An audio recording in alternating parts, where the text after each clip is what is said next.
Hello everybody and welcome to my video, Getting Tidier. I hope you're all well and I hope you've had a good few days since my last video. So the first few clips on today's video show what I'm going to be covering off today. And then I wanted to give you an update on some of the stats in terms of the amount of watch time that's increased, 28% more watch time, which just seems incredible.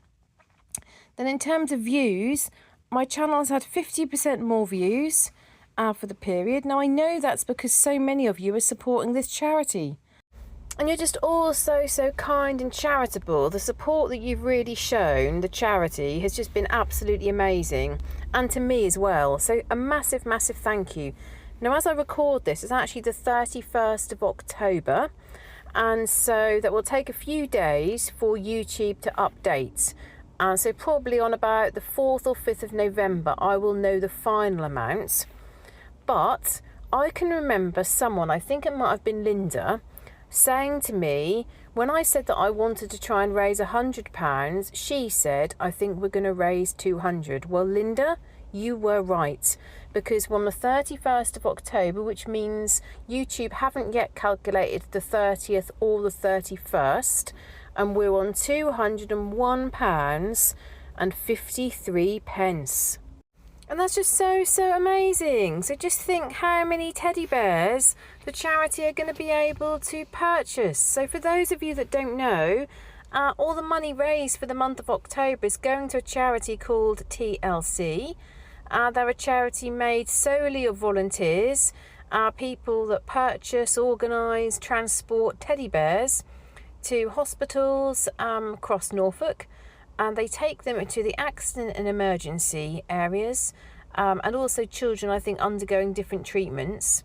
But medics have access to these teddy bears, and they get a teddy bear and give it to the child, and the child then keeps that teddy bear. So that personally impacted us about 5 years ago, I think I said, didn't I? That came up in my memories fairly recently. I think it came up 5 years ago because it was in September 2020.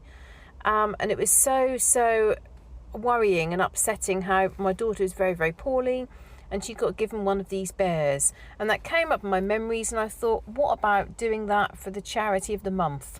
So that is absolutely fantastic how everybody's got behind that charity and we've raised so much. So probably in an early part of November, I'll know the final figure for October, and then I can message the man back at the charity and let him know and organise a transfer of funds. And I'll let you all know what he says. I was hoping to get some photographs, but he actually said that he was due to place a new order. So it wasn't like he'd got like loads and loads of teddy bears in his home or in a community hall somewhere. So that's just so exciting. But I'll read out what he writes back in his email.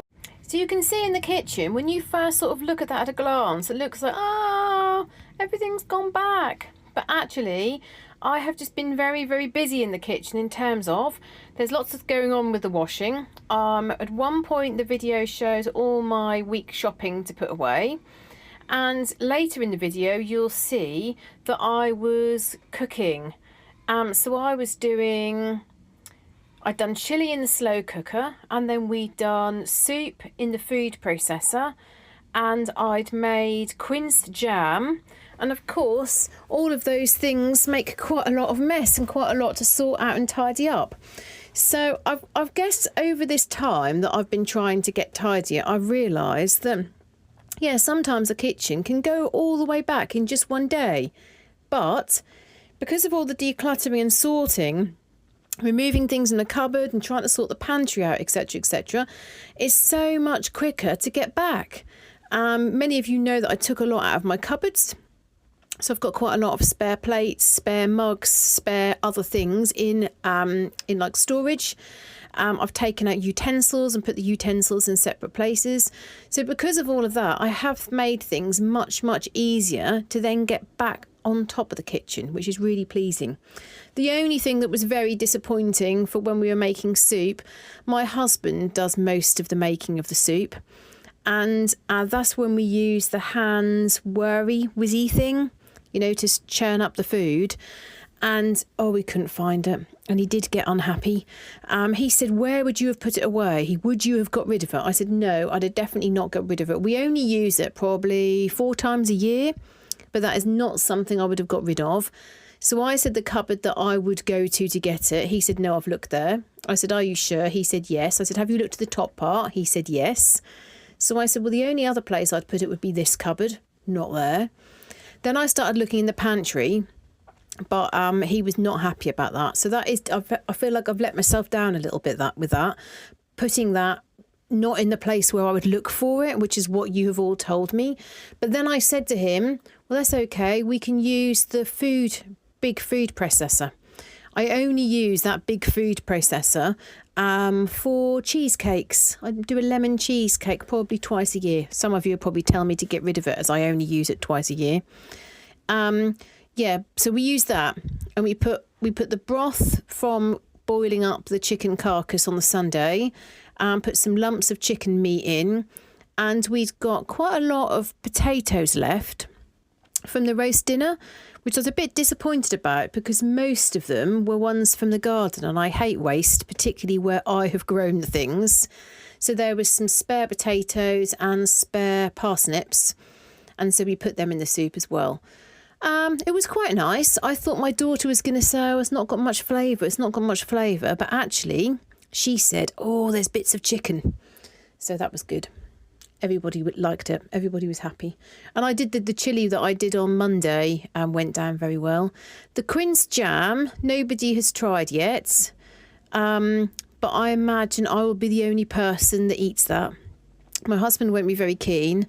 I think my daughter will try it, but she won't probably like it that much. I previously did Quince jelly, which that did come out really well. And is an acquired taste, but I did quite like it. But with the jam, I feel like it's better for you because it's got all the pieces in, all like the pulp. But I just don't think it's set as well, which is a bit disappointing. So you can see on the video, I am still getting all my washing out on the veranda, and it's still drying. It feels very cold, so it doesn't get completely dry. It still feels quite cold, so I worry that it's a little bit damp, so I tend to bring it back in the house, and then you can see whether it's damp or whether it's just cold, but rather than sort of just putting it away straight away. So we've had a really lovely last few days. So I'm still been on holiday from work. We went out for the day with my mum, which is really nice. We went to like a Halloween event in the morning, and then we went on a trail, like a Halloween trail in the afternoon, in aid of a local little preschool, I think it was, or nursery school. They were like trying to raise money, and different people within the village had done different displays in their garden. So that was really nice. And it's been fairly sort of mild weather. I guess we've had a couple of sort of rainy days, but generally speaking, it's been quite mild and quite bright. So it's been nice to be outside, really. And then we also went over to Wyndham. So for those of you that are local, you'll know where I'm talking about. For those of you that aren't, look out for my next video, because I'll do a few clips and showing you the town. So it's really, really historic town with a beautiful abbey and so on. So that was nice. So we spent the day with my daughter's granddad, my dad. So that was really nice to spend some time with him. And then Friday, I'm at work for the whole day. And then Saturday and Sunday, obviously I'm off, and then everything is back next week as normal. So my husband hasn't had any time off for the half term. It's been me. He's not got that much holiday left now, just got some days for his birthday and for Christmas. So next week will be me back to work as normal and my daughter back to school as normal. So work-wise, I am still deciding what I should do about my fourth job, my invigilating. So I have said that I was available to do invigilating this year at a local school, but I've now had loads of links through to do loads of e-learning. And really, some of the e-learning takes like 4 or 5 hours. So I just don't know when I'm going to fit that in. And then when we had the meeting with the accountants, there's really, in terms of if I do much more work, then there's quite big sort of financial implications in terms of we're so heavily taxed. in the United Kingdom. And the more work you do, then they start taking more and more and more money from you. And then if you work out how much it's going to cost me to drive there, to do the job and then come back after a couple of hours, the cost of petrol and everything, you actually work out after tax and after petrol, it's hardly any amount of money. So it has made me think, well, how much money is my time worth? That's the thing. But everything is just so expensive here. All the utility bills are really expensive. I mean, we need to buy some coal. And you look at how expensive coal is. I said to my husband, I laughed and said, right, that is the last coal we've got. Please don't use it. Because I've got about 10 pieces of coal outside in the garden, but that got wet. So I'm trying to dry that out. And one small bag of coal is about £60. And the speed that my husband uses it, honestly, we'd use one bag up in 2 nights. We haven't yet put the heating on, and it is getting quite cold, so we're all wearing jumpers. I haven't yet resorted to putting a coat on, but I don't really want to put the heating on because honestly the cost of gas and electricity is just ridiculously high. So the one option I'm thinking of is to close the rooms that we just don't use. So like, for example, at the moment, I'm not using the spare bedroom, am I? Because it's piled full with stuff. So I thought, well, if I make sure that door is completely closed, we're not regularly using the playroom. So if I could keep that door closed, when we do come to put the heating on, we'll just focus on kind of heating the rooms that we need to heat.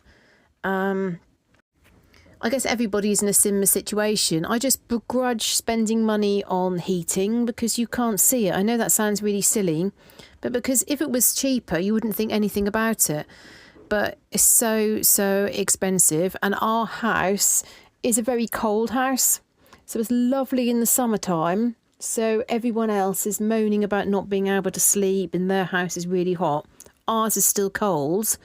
But the problem, of course, is that our house is also cold in the winter. And you can see in the video how bright and sunny it is outside.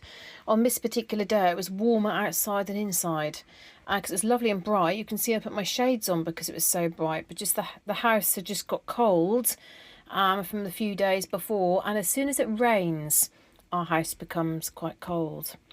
Okay, I'm going to go through some of your comments now. So thank you very, very, very, very, very much for those of you that add comments to my channel. I know it takes time for you to do that, and I know you're all busy. So thank you for putting time aside to add comments. I very much appreciate the comments, and I love reading them.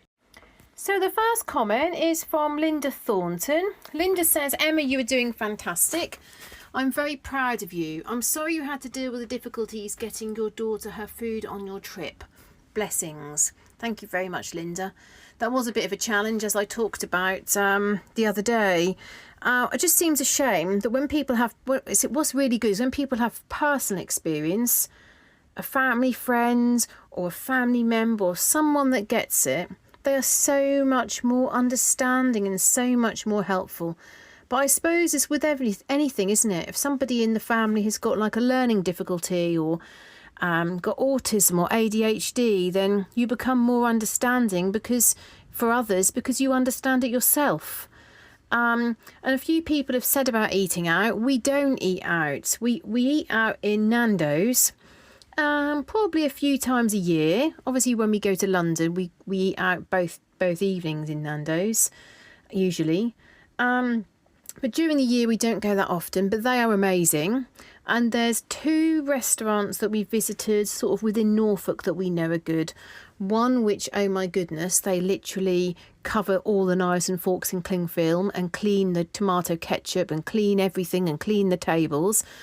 They are really, really thorough. And another that we went to before for a family member's birthday, and me and the family member went in and spoke to like the hospitality events person and chef. And they really, really very, very good.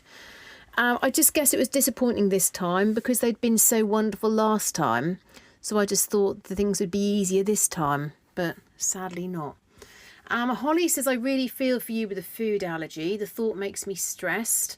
It's so disappointing about the food. Thank you, Holly, for that comment. Cami says, great job clearing up the saucepans each day. Doesn't it feel great? That's what Fly Lady is all about, creating habits. Now, Cami, I did have a little laugh about this. Doesn't it feel great? It feels great that the house is getting tidier. I can't say that feels great, washing up saucepans. I definitely enjoy housework more now than 2 years ago. I actively look to think, right, what am I going to do? What project am I going to focus on? What room am I going to focus on? Which I never used to do, which is good. So it's good that I enjoy that part, but I don't enjoy washing up. Ooh. And Kathleen Quinn says, great job, Emma. Sometimes I take my husband's worn, tired clothes and hide them under our bed. If he doesn't ask me about them in 6 months to a year, I toss them. I love that. That made me laugh out loud. Sandy says, that is awful what you went through for breakfast. I'm glad you had the one gentleman who understood. He was lovely. Did I tell you also, my daughter doesn't like apples. She'll eat like apple crumble and she might eat dried apple, but she's not keen on biting a normal apple. But he came up and he said, I've washed this one underwater, and he polished it with a clean cloth. And I thought, oh, like how lovely. Michelle S. Morente. I'm not sure if that's correct pronunciation, but Michelle is from Canada. And Michelle says, our family, much like yours, us three, I say, but at this twice as long, are just in the swing of things well now. Years of nightly resets are appreciated and not just done by me anymore. We all try and clean as we go. During meal prep mostly works. Great job on keeping the dining room clean. We decided not to do one, frankly, in this house. Our kitchen is enough, wide galley shape. Oh, that's nice. For us and a visitor or two. Do what works for you. Despite suggestions, our house is us three 99% of the time. Watching as many videos as I can. No ads this time here. Now, what I've found out, Michelle, is that when I post my video, when I do a premiere, I don't have the option to put adverts in the middle of the video. Once the premiere has gone live, I can then go in and edit. So I'm making a point of doing that every time. But it's really because you and others have told me, Emma, there's no adverts. So you can see in the video, I'm collecting the quinces. Now, the reason why I was prompted, I have been thinking for a long time, I've been procrastinating about this, seeing the quinces. I need to do something with the quinces. I need to do something with the quinces. It's such a waste if I don't do something with the quinces. And then the quinces have fallen all off the tree. They've got more and more bruised and battered, etc., etc. But when me and my daughter went to pick a pumpkin on Tuesday, we always go to the same place in Norfolk as Algie's Farm Store. And now they've expanded, so they've got a lovely coffee shop as well as a bigger shop, which is super. But when we were in there, they had quinces for sale.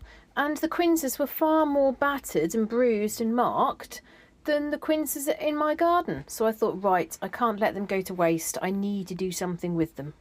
And then just going back to the rest of Michelle's comment, she said, I'm watching as many videos as I can. I mostly navigated our London trips with guaranteed packaging, M&S, etc. items, and fresh fruit or unprocessed items, gluten-free. Your daughter's very lucky to have you. Oh, thank you, Michelle. Yeah, gluten-free is not always easy either. Marks and Spencer's, if they sell these certain prawns and certain olives, then my daughter's over the moon. But otherwise, because it's wheat, dairy and egg, like the main food groups, often you'll have something that's wheat-free and gluten-free, but that'll have egg. Or you'll have something that's dairy-free and wheat-free, but it will have egg. Or something that is free, it's no egg, but then it will have gluten and wheat. So it's all a bit of a challenge. Deja Granage says, great job, Emma.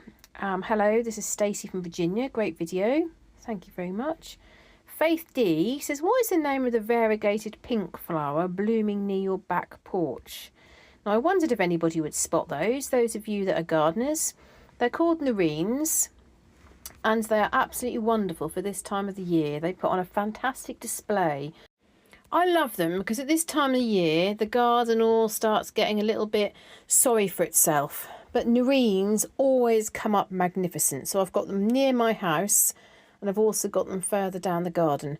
I should really split my really big patch of them. I could split and put some in my front garden, because my front garden is looking very, very, very, very end of summer like, you know. Whereas obviously I do have some autumn flowers. So I've got the Michaelmas daisies and goldenrod, but all of those seem to flower very early this year, whereas nerines do tend to be very traditionally starts turning cold weather, and then we get their beautiful, beautiful pink flowers.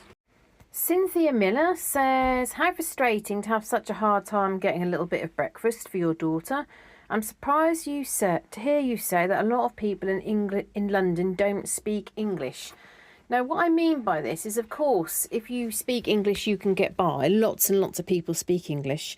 But there were numerous occasions where I asked for a specific thing and the person didn't understand what I was saying. Now, my accent is not strong, so it's not like I have a very, very strong accent like from other parts, you know, you do in other parts of the United Kingdom, where someone may struggle to understand a certain type of accent. And also, I guess some of the things that I'd asked for were sort of specific words that some people may not be familiar with. But certainly, if I was speaking to anybody who spoke English for their first language, and asked them some of the questions, they would have instantly know what I meant. So for those of you that don't live in England, you may not know what I mean when I talk about pumps, as in shoes, a certain type of shoe. If I went into the Primark in Norwich and said, do you sell girls' pumps?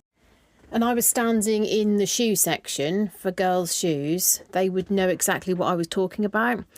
But I asked one lady, she didn't know what I was talking about, so she took me to somebody else that spoke English, only they didn't know what I was talking about. So what the default thing that people do is they just say no. So that she said no, like so that they don't sell them. So I continued looking myself and, of course, found a massive area of the particular shoes we were looking for.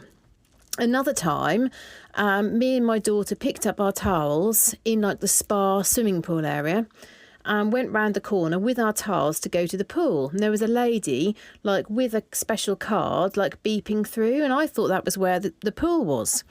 So I said, oh, excuse me, is this where the pool is?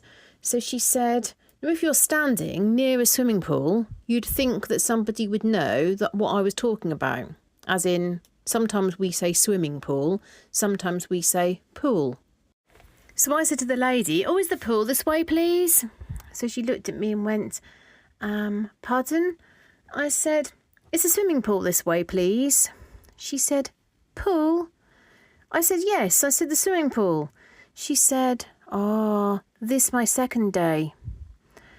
And I thought, even if it's your second day, you would think that somebody standing next to the swimming pool would know what the word swimming pool was. So we went all the way back, and the lady at the sort of reception area said, oh, well, it was the way that the lady was going. I said, well, I just said to the lady, is this where the swimming pool is? Is this where the pool is?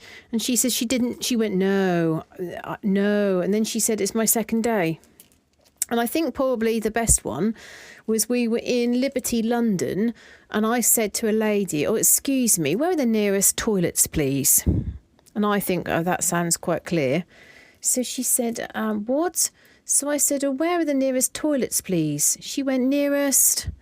I said, toilets. She said, which brand? I said, nearest toilets. She said, which brand? So in the end, I said it very, very slowly, and then she understood that I was talking about the toilets. So you can see how it just feels a bit frustrating. Maybe we just got unlucky this time. There was just a few people, we asked a question, and we were just a bit unlucky. But I think when I had the whole issue with the breakfast, part of it was again lost because people were speaking their second language. You know, and I can, me speaking a second language, my second language is very basic, so they're doing fantastically. I could not be working in an Italian or French restaurant and hold a conversation with somebody, but it's just hard when you're trying to communicate something that's like really, really important, such as food allergies. You really need to have somebody that understands absolutely everything that you're saying. So you can see this is how I meant, where I meant that the kitchen really, really looks very, very untidy. But you can see all the things that are going on. So at this point, my husband's come home and I'm buttering his rolls to have with his soup. You can see the slow cooker is still there. The food processor is still out. Lots going on. So that's why it looks so, so bad. And you could also see that I've just finished the quince jam and my husband was then taking it through. Because you needed to wrap it in a towel or blanket. So he'd taken it through to the dining room, sitting on the table, wrapped up in a towel until it's cold, and then you can put it into a dark area such as the pantry. So I did make a point of getting back on top of the kitchen, because I just feel like if I had left it now, which is what I would have done a couple of years ago, the next day it would just get worse and worse and worse, to such a point that there are no clean plates and no clean cutlery. So I thought, right, let's put some of the things away that we know can be cleared out of the way, such as the food processor, such as the slow cooker. And that will just mean that I've got clearer work surface, and then all the things to be washed up can go to that side. So just to make things a little bit easier. I think I was singing as well at this point. Suzette Davis says, you would think that in today's world people would be much more understanding of disabilities, physical or food, to name just two. However, I feel like there's less understanding.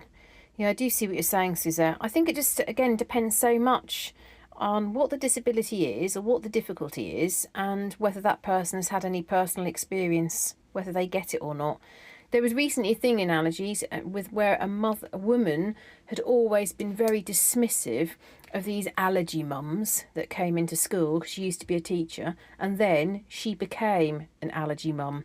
And it was like her almost issuing an apology in terms of how she'd previously been, and now she understood why the allergy mums were so concerned.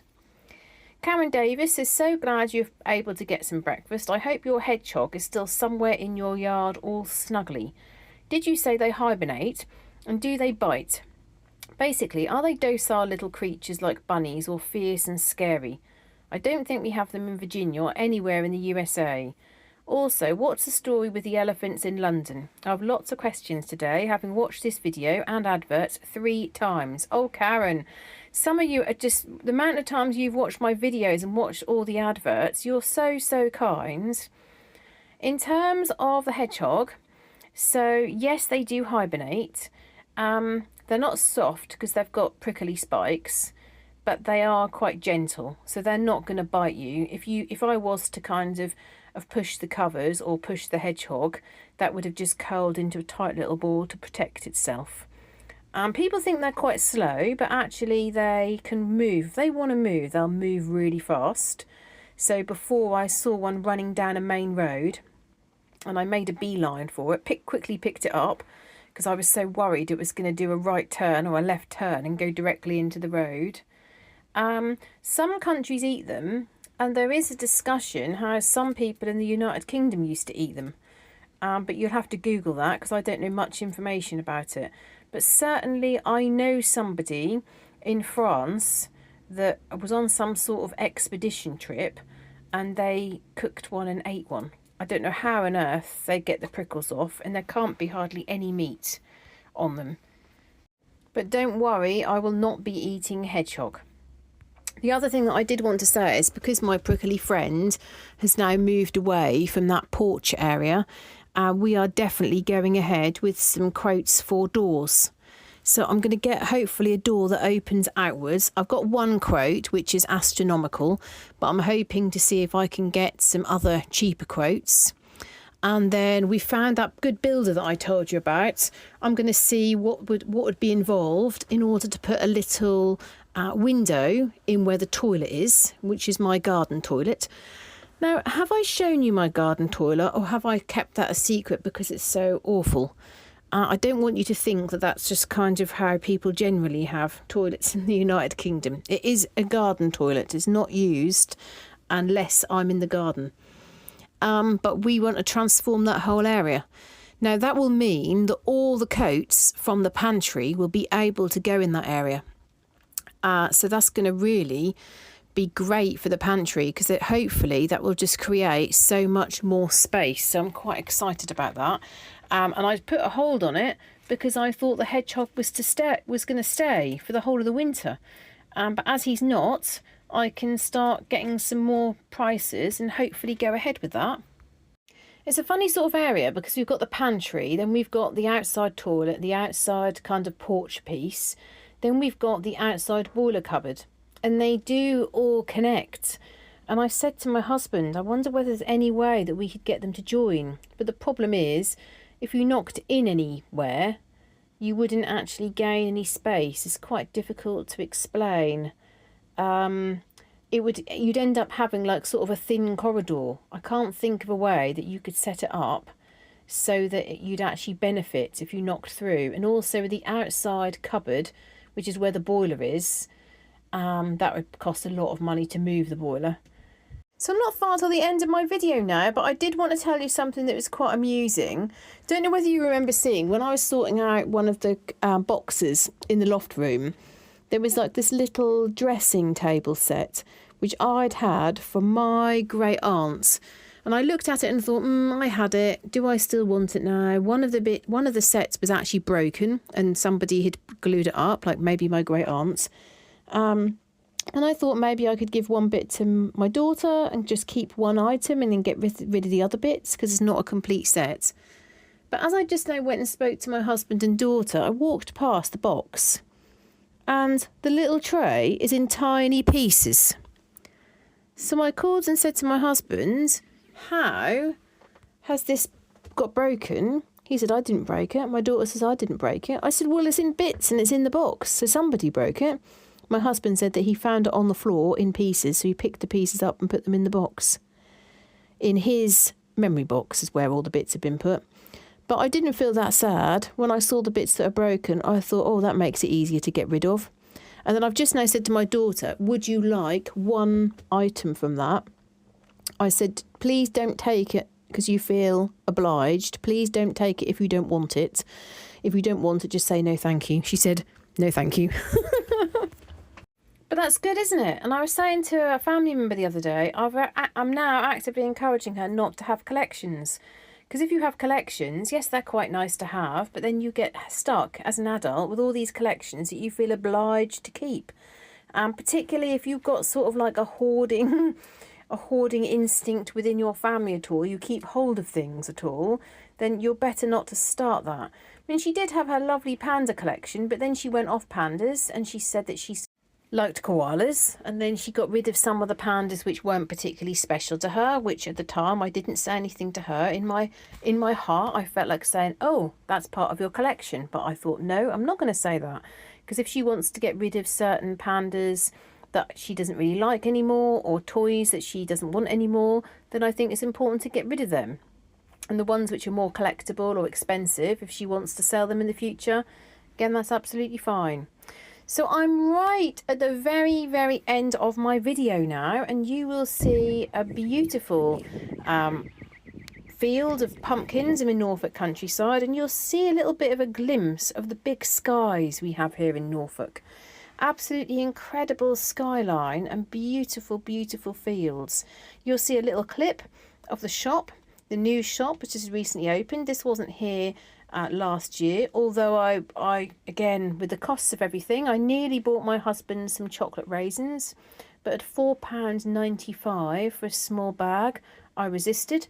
He also nearly got a sausage roll, a small sausage roll, because that was homemade, but that was £4.75, and a pork pie was £7.95. So we left with just some popcorn at £1.70. But when I said to him about it, oh, you nearly got a nice lunch for tomorrow, and he said, oh no, I'm glad you didn't pay that. But it was nice still to look around, and then you'll see a few clips from the trail that we went on and how the houses were all decorated in a really, really nice way. So I show you one of those as well. So I hope that you've enjoyed today's video. Thank you very, very much again for your support, and I'll see you in the next video. Bye!